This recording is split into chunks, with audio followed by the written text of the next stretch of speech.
So do you think if we made a box, a Mhm. nice crate, much like the military use, do you know the one that's up in the loft that there is, the Yeah. RAF one?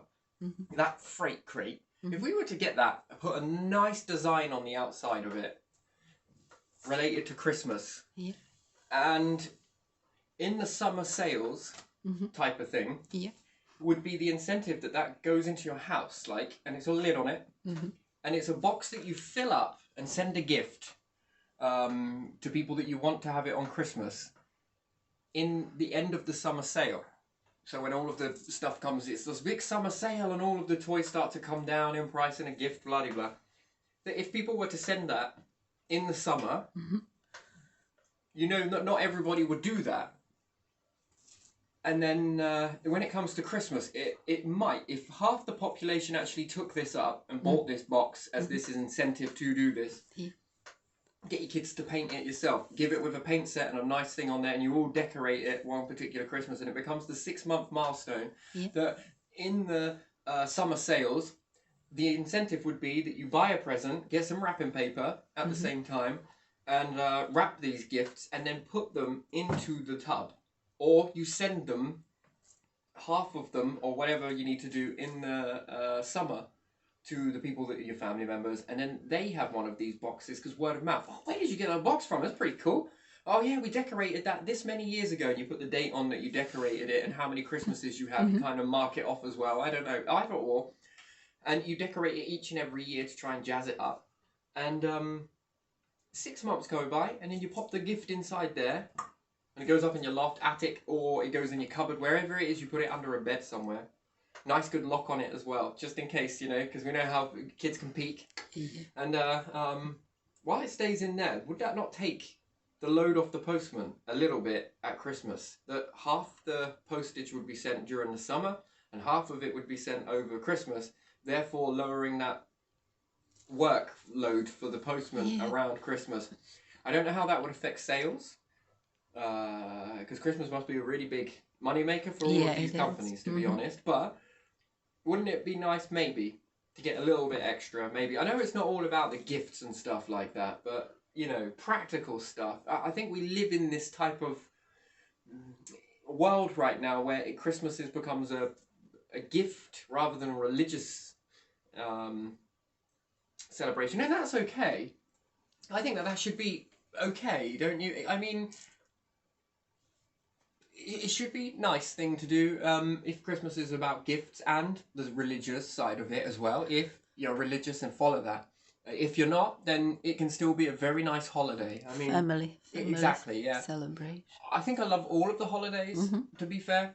So much so that I've never created any of my own. Well, I Mhm. have actually. Yeah, we got little sort of our own, but to the point where these ones become more memorable. So I think these are very good in society. This type of it. I just love Christmas because it's all of that colour and the decoration. I like all of that sparkly, and I think I might have been a magpie in my past life somewhere. I would have had a fortress nest of Mhm. all sorts of weird and wonderful stuff, whether that is a wives' tale or not. But I just wonder whether that would take half the load off of the postie. Yeah, I think so. And probably older generation that has to count more, and people who do not have that much would probably practice it as well. Yeah. Because yeah. And then, because you know, the winter goods are very nice, but the next season is summer. Yeah. So if you bought stuff last summer at the sale, and wrapped it up as a gift for Christmas. When someone opened it, and it might have been like a few frisbees and stuff Mm. like that, might not be very good on the Christmas day. But that's one side of it. But it gets the incentive of get out and go when when summer comes along, because it comes very quickly, doesn't it? Spring into Mhm. summer, and you could probably get a couple of kites in there, frisbees, and different stuff like that.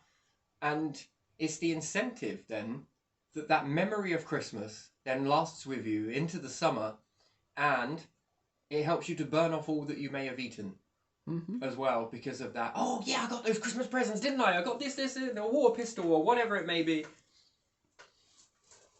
And then it takes less of the burden off of the whole Christmas break for the posties, because if they're delivering letters, how are they enjoying for Christmas as well. You know, I see them in their shorts. I mean, and some of them one year I saw them all dress up as elves, which I thought was brilliant. By the way, I thought that was fucking wonderful.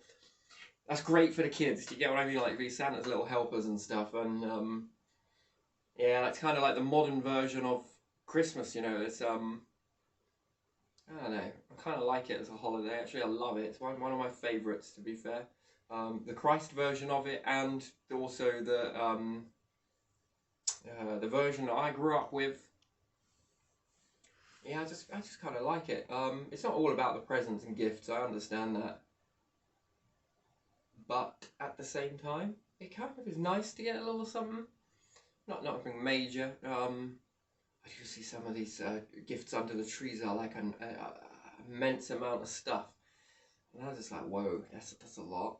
I'm not judging it. I kind of am, but it's just kind of like, wow, that's a lot of stuff under that tree. You know, you just got one kid, yeah.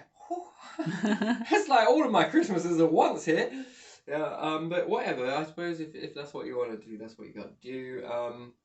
And I suppose if there was a way to recycle all of this stuff, that once it got thrown out, it could literally be broke down and made into something else. It's less detrimental to the environment then as well. Yeah. And then you really get a Christmas going that just recycles. I mean, that would be a hell of a craft then, wouldn't it? To get back all the old stuff. Now, what can we make out of this stuff? You know, is there any way that we can melt it down? I mean, is there any way that we can bind it all up? Is there I'm surprised that humans haven't made a material that is 100% recyclable, 100% can make a toy from it, a bike, a trike, and then it comes back to you, and then you can remake it into something else. I think these type of gifts at Christmas would be safe enough to then dispose of, but take back, recycle, make into something else, and re-go again. You know, you can bring that onto a ship, then that craft is already, you know, those holidays are going to be very memorable in space, I think. Very important to have that little... It's... If you've been able to stay down here on the Earth looking downwards all this time, you're going to have got no worries about being inside the void of that times where it gets a little, I don't want to say boring, but it warps time. But if you build an Earth, and let's say we could take the Earth and the Sun and everything else, and we could put this anywhere. Yeah. We could wrap the whole thing up hidden inside it and be its own little whole solar system within it that just bops around, you know, the universe. It doesn't matter whether you hit a star, because it will be safe enough to not do that, meteorites, different things like that, where it comes a point where this happens. And once in the void, do you get what I mean? There won't be this dome, hitting a dome. By then, eternal life here will definitely be something, and then it's about keeping it going. I think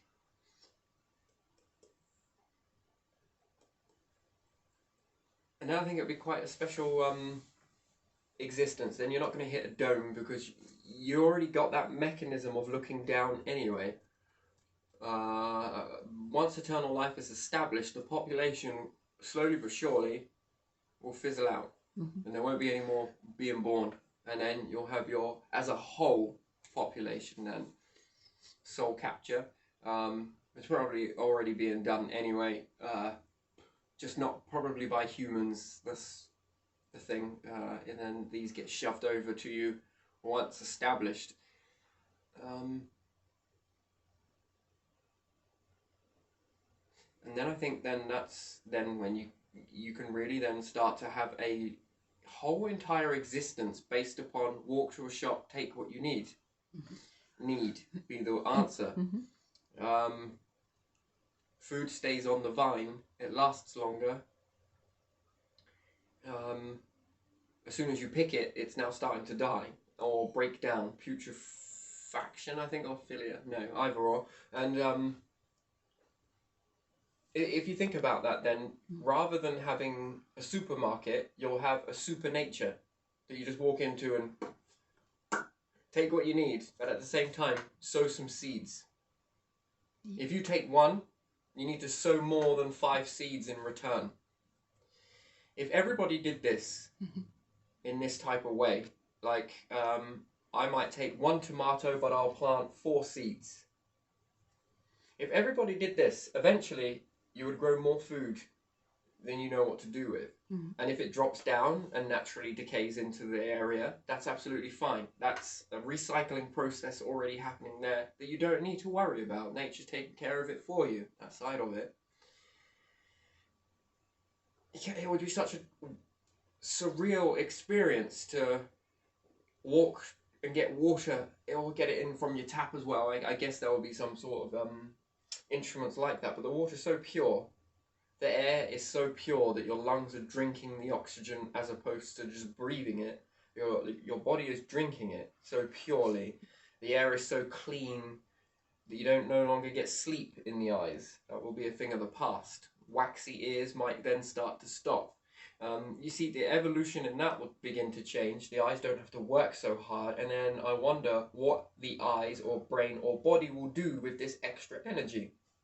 What sort of changes then start to happen? You know, your eyes work on a spectrum, but they also got to save some energy in order to stop the you know, that energy has to is being used and utilized for that.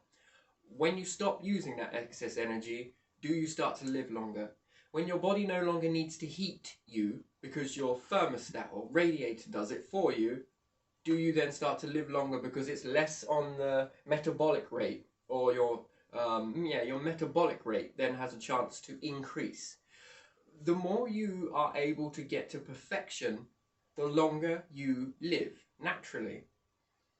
I think it makes sense. Yeah. The air is so pure, you no longer have to use filtrations in your nose anymore.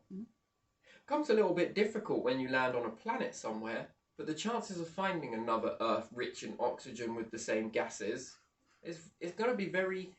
Most human beings or beings that leave their rocky worlds probably don't go back to them because they're too dirty.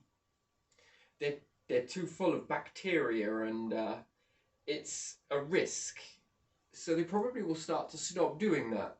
Do you see what I mean? Yeah. Because you could go down there and catch something. You could go down there and run the risk of having a bacteria. You could go down there and run the risk of a super virus. You could go down there and just get loads of filth all over you. I think what would end up happening is the beings become sterile beings that will then take the stuff, clean it before it enters into the ship. Then they will then have a designated area where they will then see what they can use this material for. But from a different perspective, because life then becomes very precious, not in that way, but the more the body needs to stop working so hard, then it frees up some energy, and this energy can then be utilized into slowing down the aging process.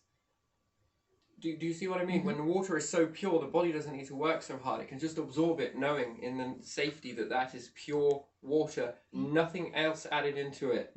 No bacteriums, nothing, no risk of it, no lime scale, nothing. Just the purest of pure water that you can actually get. Whether that is mixing 2 gases together in a pressure cylinder to get your water, I mean, it's completely different to anything that we've ever experienced. The oxygen be so pure. Okay, maybe mixed in with some carbon because we need it, and some, hydrogen too because it's naturally found. But it's so pure, cleaned. Nothing else in the molecules. I mean, you start to run away with that, and then the food then in that environment too the nature then starts to retain the same action you're retaining now, where it no longer needs to work to fester out the parasites or fungus, and the soil pHs are its most beneficial. The water that it gets is pure, the carbon is pure, mixed in with some oxygen, hydrogen too, that it then is able to focus its more energy into making better foods, which are of better quality, and then this cycle now starts again. You now eat that purer food that has lived and grown in a pure environment, and what it then starts to do inside your body is run even further. The body does no longer need to send in these, and these to attack it. the antibodies in your blood system, or however you want to look at that, no longer need to fight off foreign bodies. Therefore, would there be a time where the body stops making them altogether and the immune system becomes the ship? Your immunity becomes what you are.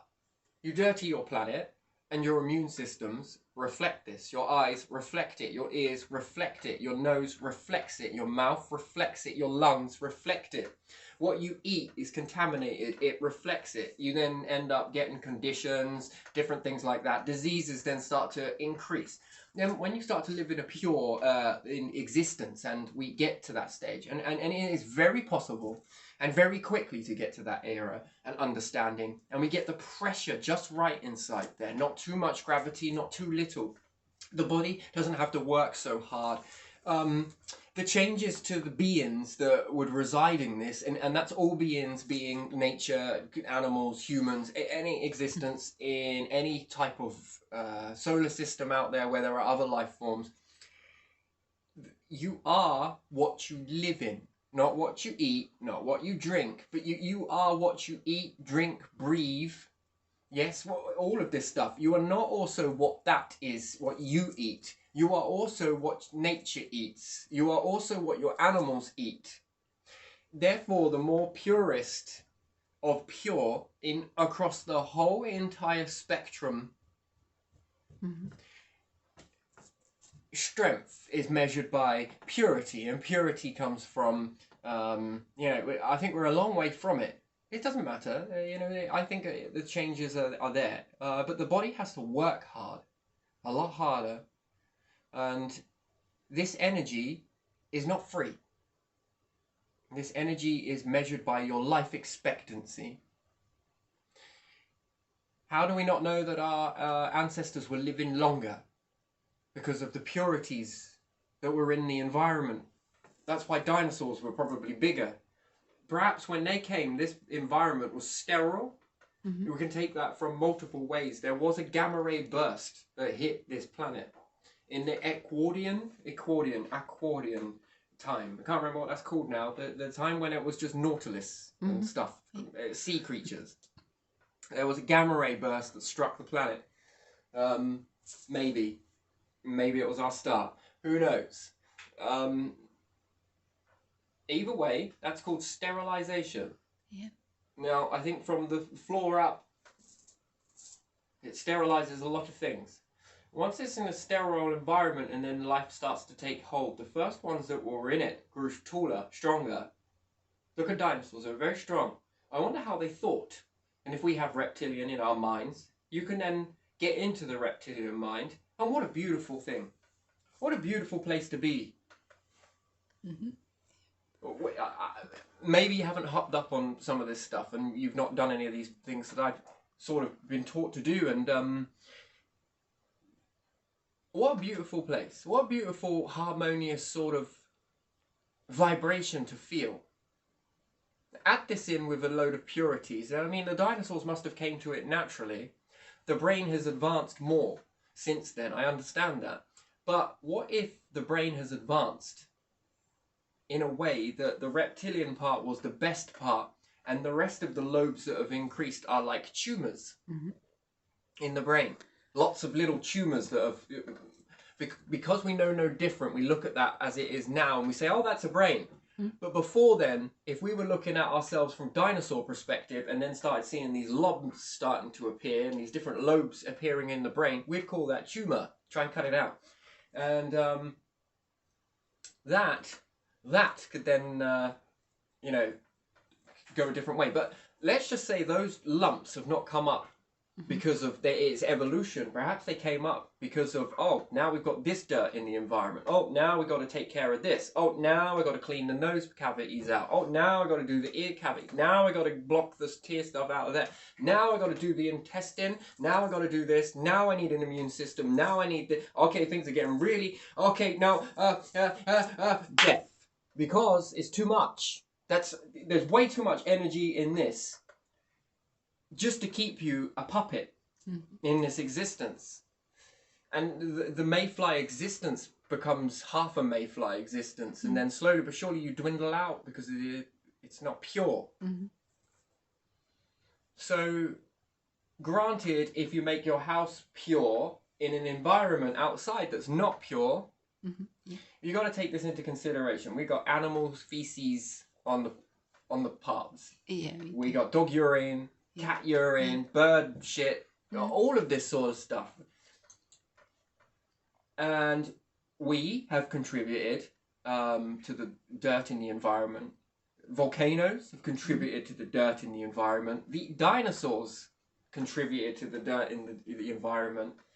And all of this stuff coming all together is going to cost the whole species across the board a dwindling effect. This is extinction. And because it's happening so slowly, we're not noticing it.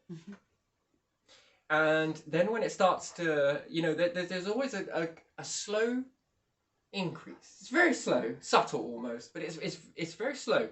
And when it reaches that peak, it's very fast.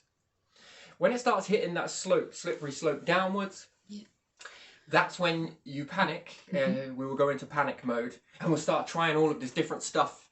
Where is it coming from? Or we don't see it. Why is this happening? Well, because slowly but surely, the planet's purity level has dwindled. Slowly but surely, all of it. Rivers, sea, air, soil, plants, what we eat, chemical bases. Slowly but surely, we've been adding this, and the effects weren't seen straight away because of the time perception, like I was talking about in the other video. But if you could take snapshots of this, each of these moments, and we could find out the perception of evolution and what its time perception is, when you calculate what the perception is on your evolutional rate, you can then understand that if you do something now, it won't affect you next time until this long.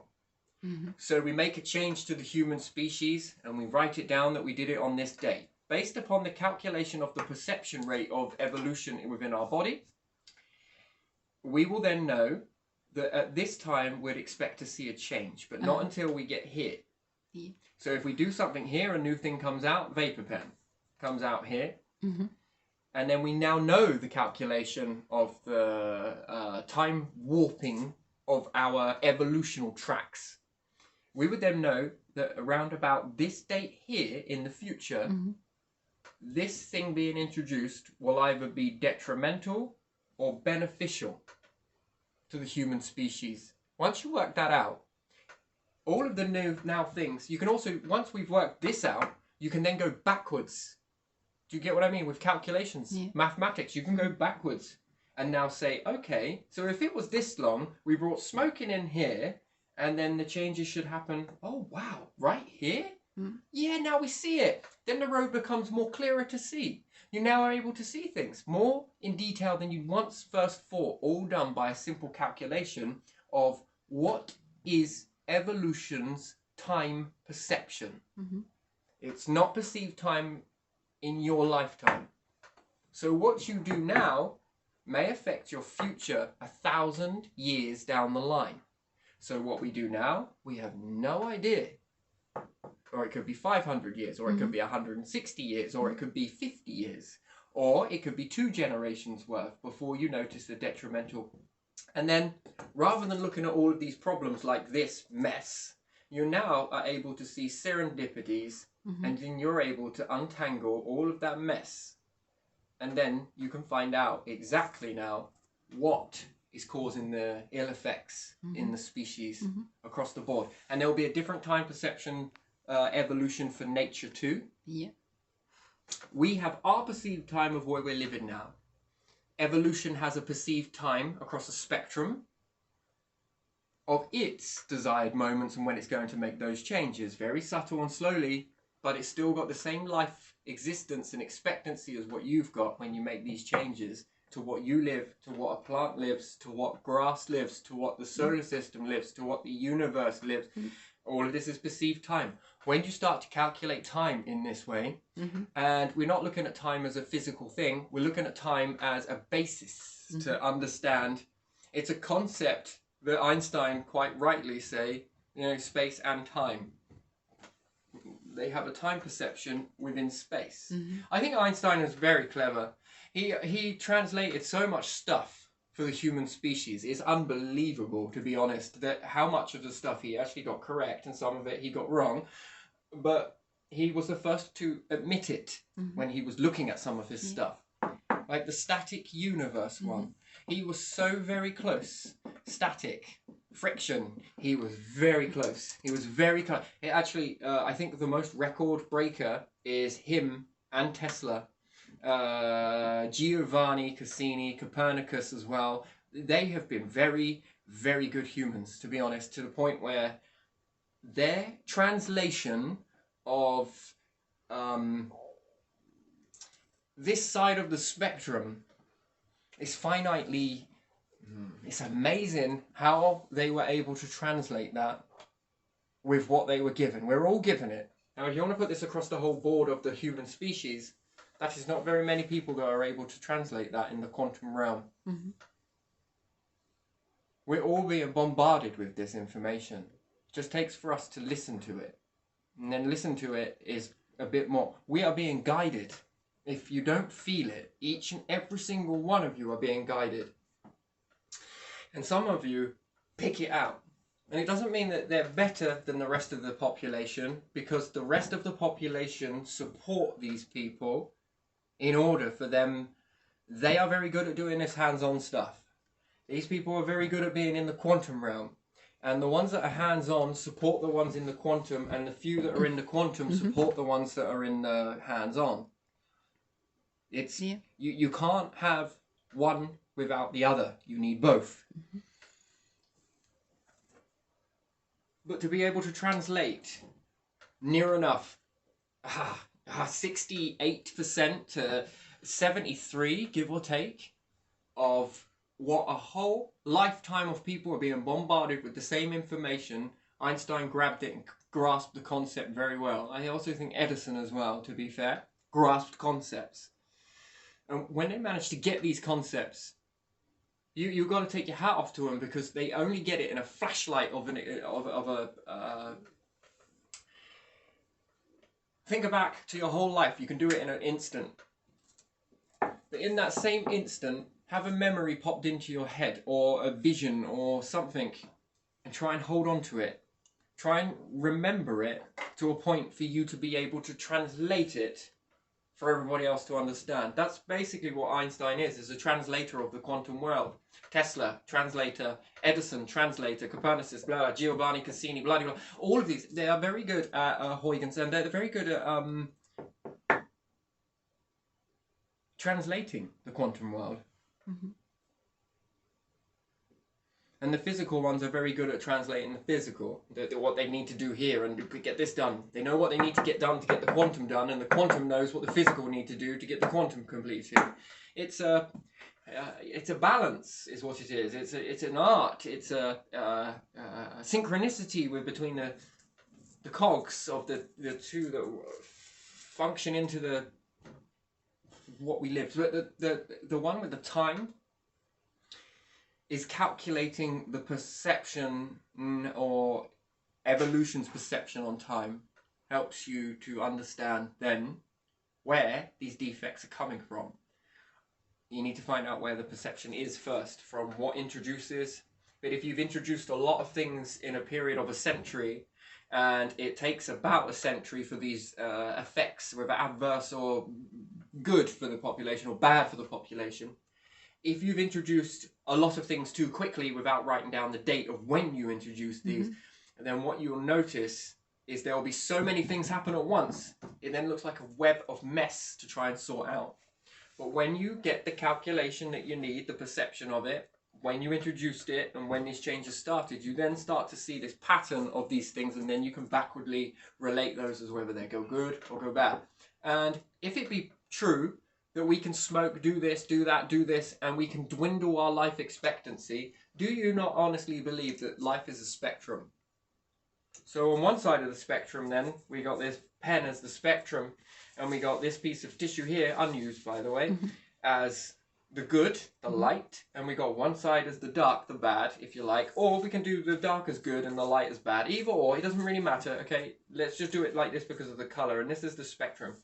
If we do things that detrimental to us, and we focus on this and we look at all the detrimental stuff, do you see that? That's the spectrum there, because we're doing things that are hampering the ability. But if we turned into more purer beings, we would then move the opposite end of the spectrum and then be able to live a lot longer. One versus the other. I didn't know as above, so below meant witchcraft. And I often wonder about all of this. Does it actually mean witchcraft, or does it mean that someone's bias of these translators in the quantum world took hold of the information that was flashed into their minds, which is in everybody's, and because of their bias belief system of their physical, they combine the two together and then say that means witchcraft. As above, so below. I always thought as above, so below in my terminology of understanding it is that you have a star in the sky, but you've got a star inside your planet, which would be the core. How can I say that? Well, on the first look, without digging any deeper, that's what it looks like.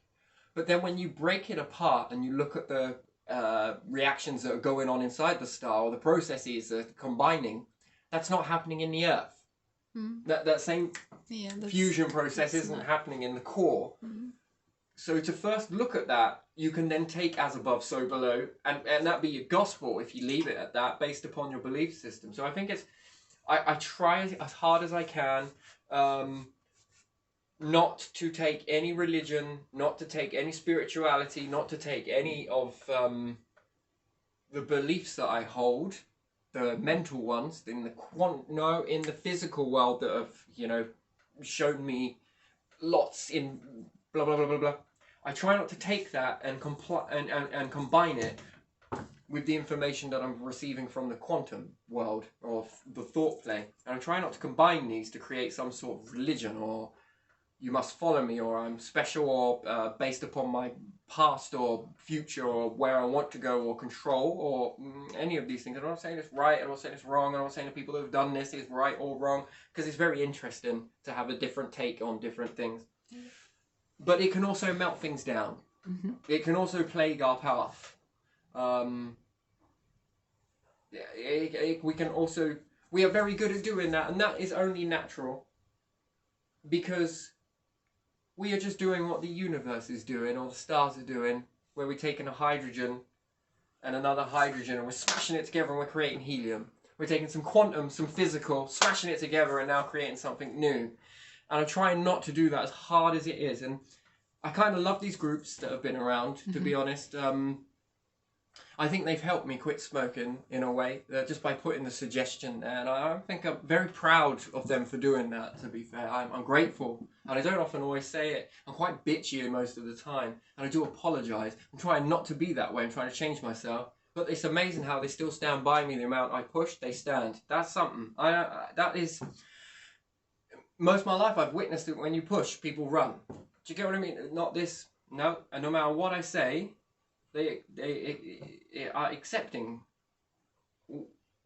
whatever I say, whether nice or not. And that is something I've not actually ever noticed in my life before. And I think that is helping me to see that you can come from a place of love to teach someone else how to come from a place of love, when they might be in that place of love deep down, but just the outside layer might be a bit, you know, like an armor, not to get hurt or something. Do you get what I mean? Like the whole... Yes, I do. Not to get let down eventually, sort of thing. And I think they've been very patient with me for some of the things I have said, and that is something I'm very grateful for. I can't be sure whether they've helped me, because it's not direct. It's indirect, and no one's actually said that they are. It's just a hint. But I have almost changed a lot of things over this small time, and I don't think I did it on my own. I think I've been helped, and I'm internally grateful that, and I don't often show it. So I think this one ought to be for that. I think this is what this is. It's like a way of saying thank you in a way. The friction gen, friction or stack gen. What if you could harness the power of lightning? I don't know. What could you do if you could? This should generate lightning. I don't know if it will, but I think it might. If thunderstorms are based upon clouds and friction of the clouds in the atmosphere, and then it creates a massive storm, then this should create a storm that lasts and lasts and lasts, and that discharging of that lightning, it can be harnessed. Mm-hmm. What if you could harness the power of lightning? Yeah. Perhaps we can. And then you need no fossil fuels. You don't need anything from the universe at all. Mm-hmm. Well, you do, but you don't need, you know, think of the time of the black hole and the void. And if you're living on a desert, no, it's worse than a desert. I can't explain it. If you're living in something where nothing exists for a little while, nothing at all, technically, except for the nothing, the diffused state. How are you going to recharge your fossils and stuff and different things? And the fusion energy might cause a problem inside the diffusion situation, whereas this one is friction, might create a strong magnetic field that goes so beyond what we understand to the point where the black hole kind of find it very difficult to chew it, to diffuse it. And if that be the case, then you can survive inside the void. If you can survive inside the void, you get to see the whole cycle repeat. I think that's a monumentous situation or place to be, I think, for humanity. That would be a wonderful place to help the children's future humans to get to a part where they need to be. And they will always respect us for doing it. They will get goosebumps, as I am now. They will end up getting the shiver of love that we decided to do that for them selflessly. And I guess then when the soul and everything else becomes apparent, then I think that there'll be an overwhelming urgency to take us with. Do you get what I mean by that? Like,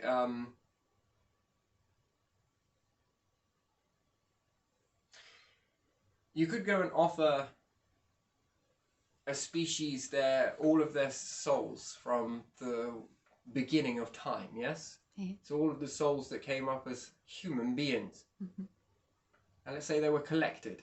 You could go and offer them to beings that are very selfish. And they could say, fuck them, we don't want them, get rid of them. Yeah. Or they take them on board and then decide to free them out and just keep themselves. Do you get what I mean? Yeah. And that is the way it was going to go. It seemed. Things are changing. And then, therefore, they would then make room not just for themselves, not just for their own, but the past too. Do you see the challenge beforehand with saying some of this was very challenging. In a selfish world, it's very challenging. Because if it came to a vote and you said to people, can we help people in a third world country? And I'm sorry to say it, most people here, it's very shocking, will say, fuck them.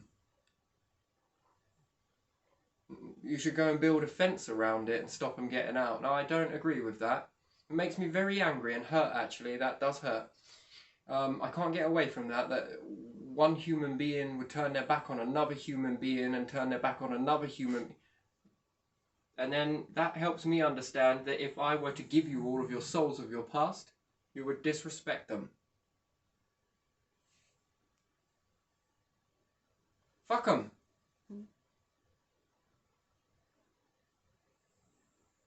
And after all, like it or not, those were the ones that got you to where you are now. Yeah. And the ones here now gets the future where it needs to be when it comes. But the attitudes of fuck 'em let's just go build a fence around them. Maybe we should just blow them all up.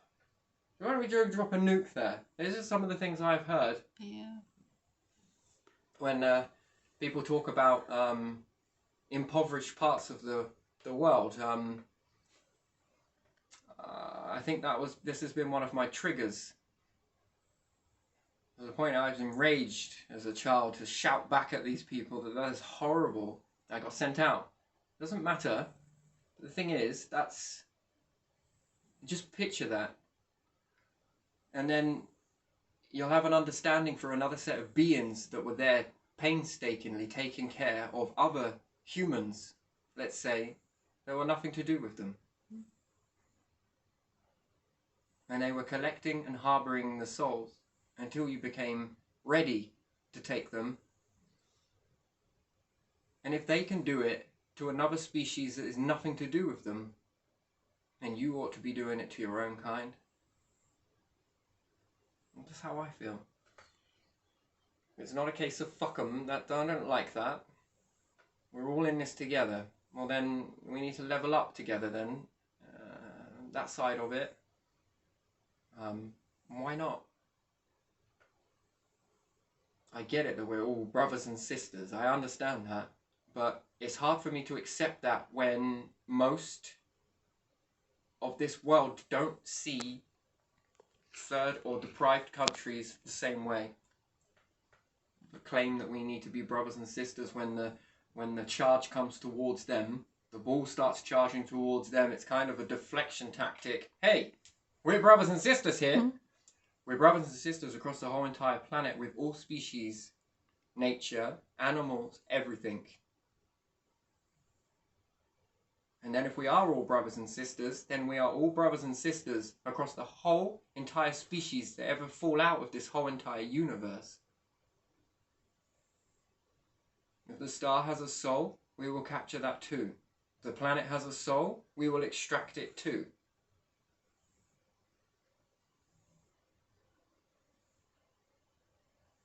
It wants to exist after all, eternally. Everything here does. If you were created by the universe, then obviously you have a job to do. It's not a case of fuck the star, because it hasn't been thinking that. You have been created for a reason. Mm-hmm.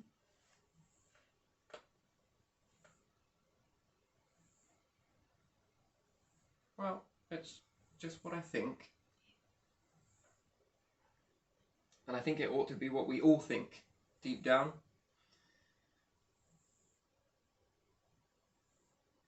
If you see someone struggling, lift them up.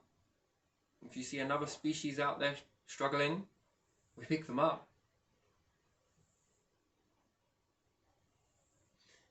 Yeah.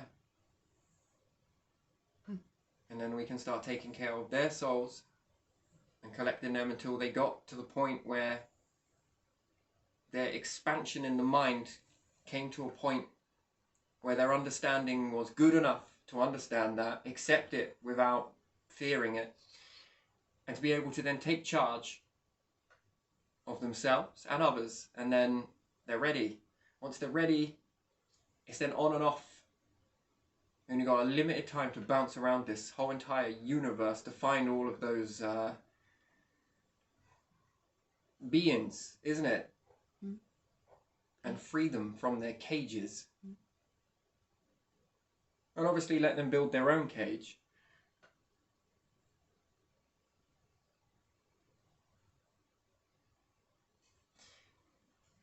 This world in a written environment where we have to write everything. Yeah. We live in a practical one. Mm-hmm. Some is quantum, granted.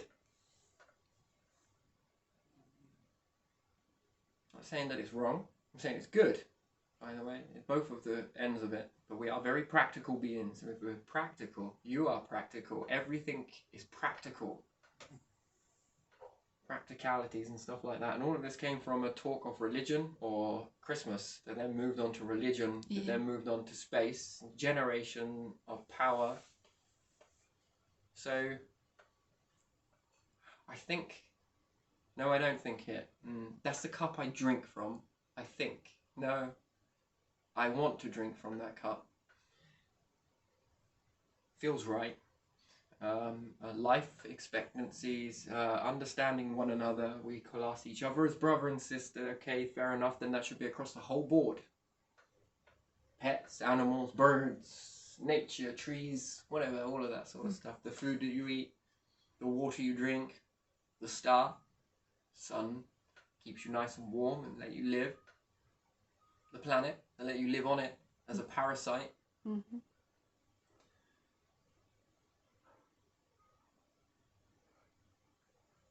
I don't think the planet cares whether it's dirty or clean. I think it might like having life on it. It might get a little excited. You don't know though.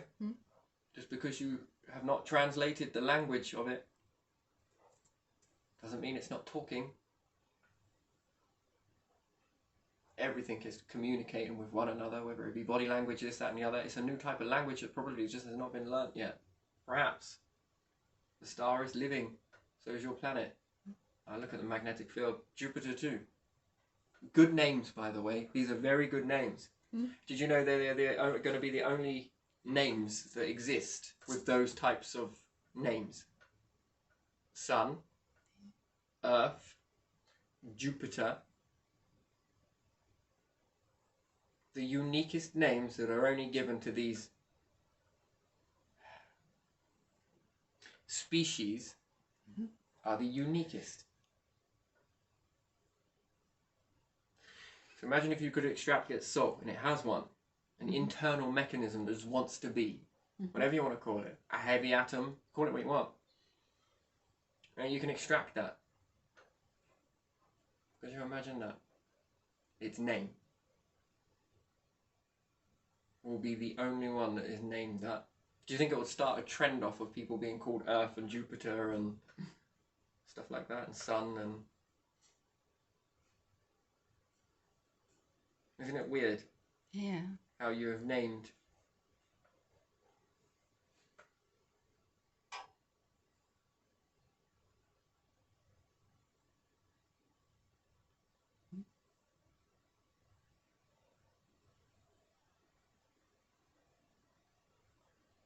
So far, there's only one thing that's achieved eternal existence. Do you know what it is?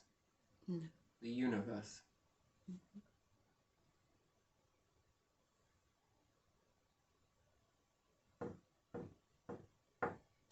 If it can do it, so can we.